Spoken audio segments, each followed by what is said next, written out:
I don't know who this is, but this music is pretty good.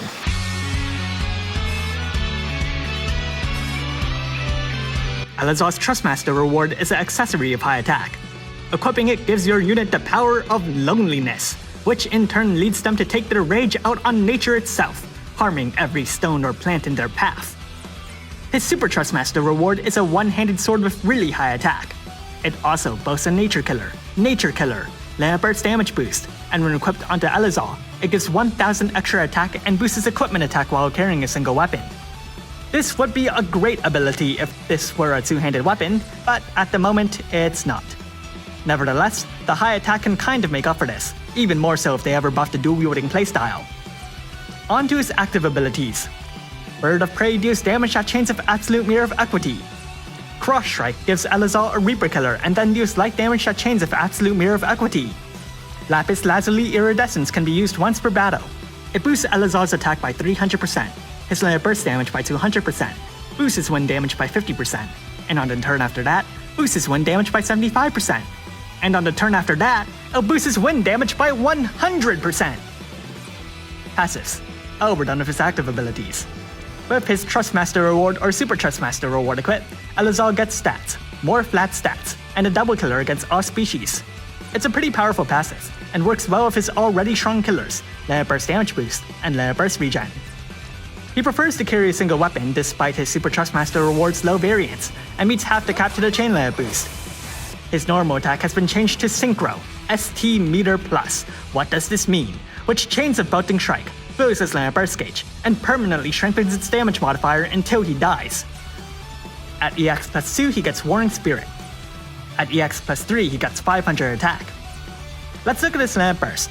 Inflicts a 130% wind imperil, boosts Elazul's wind damage by 25%, his Layer Burst damage by 150%, then deals wind damage. It also has a really low cost. As a Super Layer Burst damage dealer, Elazul has access to Attack Shift, which automatically boosts his attack by 250%, his Layer Burst damage by 200%, and fills his Layer Burst gauge when the Super Layer Burst is ready to go. The Super Layer Burst inflicts a 30% sword imperil, strengthens his wind damage by 35%, gives him a strong stone and plant killer buff, then deals better wind damage. Let's rank Brave abilities.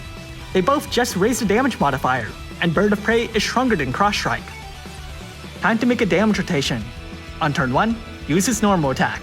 You'll never have to do this again until he dies. On turn 2, triple cast Bird of Prey. On turn 3, cast Lapis Lazuli Iridescence and double cast Bird of Prey. On turn 4, use his Layer Burst. On turn 5, use the Super Layer Burst. Repeat the rotation from here, prioritizing his Layer Burst whenever they're ready. So, EX2. As a Super Layer Burst damage dealer, Elazul automatically benefits from additional EX awakenings. In all honesty, other than damage, the Super Layer Burst isn't providing much other than a sword imperil, given the killers and amplification buffs are one turn only because I don't know why. His regular Layer Burst isn't any better in that regard, with its only long-term effect being a wind imperil, and I'm sure you can get that somewhere else. With that being said, EX plus 2 isn't too big a deal, and EX plus 3 even less given its cost. So how good is Elazul? For the record, Elazul was supposed to be released around a year ago, where Japanese damage dealers were known for two things, dealing damage and small kits.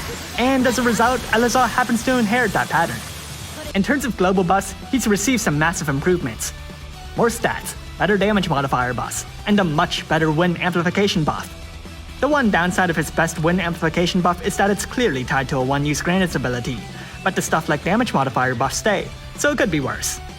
Of course, other common problems remain, such as being locked to wind, not having access to wind without support, chaining with a relatively unpopular family, a lack of good defensive passives not helped by having one build, a Super Trustmaster reward that's not optimal for his own passive playstyle. But even despite all this, he ends up fairly strong. Good damage modifiers, a low layer burst cost, stats, and actually that's all I can think of. Despite the fact that wind is rampant with powerful damage dealers, Elazul's very, very unfair amplification buff can let him exceed most of the competition outside of Clash of Wills. That is, until they release a supporter with 100% wind amplification buffs.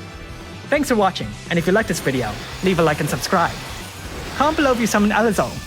Despite being a strong unit, there's not much that sets him apart from future strong units, and his inflexibility makes it a bit tough to purposefully use him. Well, but if you got him for free, good for you!